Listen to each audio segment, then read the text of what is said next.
Hey, I'm Yuri. I'm a solo game developer from the Netherlands and I'm working on Brew Tycoon, a tycoon game where you build out and manage your own brew pub. In this video I will show you the new brewing system with some deck building mechanics, the achievement system and the save system. Let's get into it.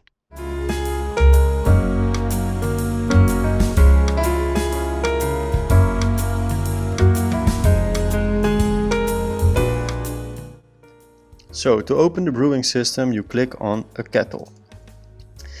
And then you're presented with a style selection screen. Now this is very early game, so we can only brew a Pilsner at this case. This UI doesn't look too good yet, but I'm just testing out the concept for now.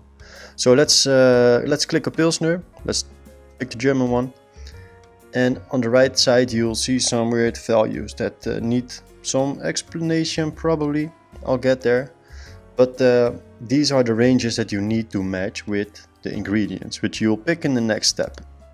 So basically every ingredient is a card and they are collectible in the game. So I'll get to it later, but you'll get rewards for achievements and mostly the rewards are, well, these cards.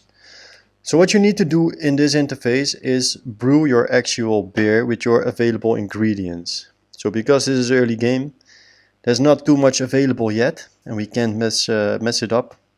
So that's the purpose of this. So you just put the ingredients in the corresponding slots and you will see these range values update. So ABV is the alcohol percentage in the beer and it's at 3% for the current brew. Now if we put in another yeast card, we'll see it update once more. And it's 3.2%, which is quite low, but it's in the green. So that's good. Next up is the hops. We have a bittering hop, which will grant you 100% of the IBU that's available on the card. And an aroma hop, which will give you 40%. IBU is the bitterness units. SRM is the color, which you will see on the malt cards here. So right now we have a 100% match on this Pilsner and we can start to brew this recipe. There we go. So I really tried to mimic actual brewing with this system. And yeah, I think the ingredients and the slots, it lends itself pretty well for this. It's of course a simplified version of actual brewing, but I think it works. So the next thing that I've worked on is the save system. And this is very helpful in development because I can just load up a save, which is a bit later in game, and I can just test around and I don't have to build up every single brewery pipeline from the start and do a lot of work before I can start testing what I'm actually working on. So this is very helpful for me, but also of course a very helpful feature in the game because yeah, you want to save your progress, of course. So you can give a name, of course, to the save. There's an autosave feature which will autosave every hour in game, which is maybe a bit too much for now, but yeah, just pick something and it's okay. So yeah, that's it. Very helpful for me and also very valuable to have in game. And the last thing I wanted to show you is the achievement system. For the cards I showed you earlier, there needed to be a reward system, of course, and this is it. So yeah, there's a couple of different types of achievements. There's beer served for now.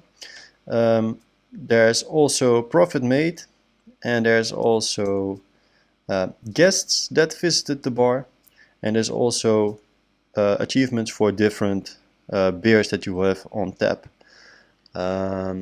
I will expand this further probably with like bar rating achievements or maybe simple achievements for certain days or have a certain match count for a certain beer style. I don't know, there's tons of options here. But most of all, this is a way to grant the player new ingredients. And I can show you what that will look like if I quickly open the debug panel, which is also very helpful for me. I can select pick a card reward and it will show a debug reward where you can pick one of these ingredient cards to use in your brewing. So let's pick an English ale. Let's open up the brewery, and let's maybe do a New England IPA. Choose ingredients, and we will see right here the English ale yeast is now available for use. So besides some minor changes like new textures and new models, this is it for this video. I'm planning to focus on the visual aspect from here on, and I would really like to get some feedback on this idea. So I might upload a demo build to itch.io soon. So stay tuned. Thanks for watching. Subscribe if you like what I'm doing, and I'll see you in the next one. Cheers.